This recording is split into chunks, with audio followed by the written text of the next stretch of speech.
પૂર્વ ધારાસભ્ય નલિન કોટડિયાને લઈને મોટા સમાચાર।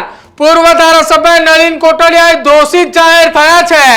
અપહરણ અને કરોડો રૂપિયાની ખંડણીને લઈ એક કેસમાં તત્કાલીન અમરેલી જિલ્લા એસપી જગદીશ પટેલ પણ દોષિત જાહેર થયા છે।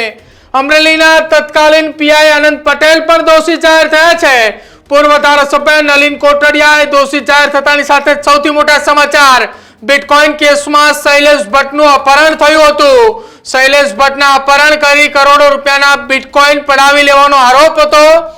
આ સાથે જ તત્કાલીન પીઆઈ શૈલેષ ભટ્ટ જે છે તેમને પણ આ કેસની અંદર કરોડો રૂપિયાની ખંડણી માંગી હતી।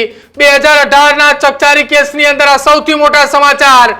પૂર્વ ધારાસભ્ય નલિન કોટડિયાની સામે સૌથી મોટી કાર્યવાહી સામે આવી છે। સૌથી મોટા સમાચાર। पूर्व धारासभ्य नलिन कोटडियाए बिटकॉइन केसना मामले दोषित जाहिर थया छे। एसपी जगदीश पटेल पण दोषित जाहिर कर्या छे।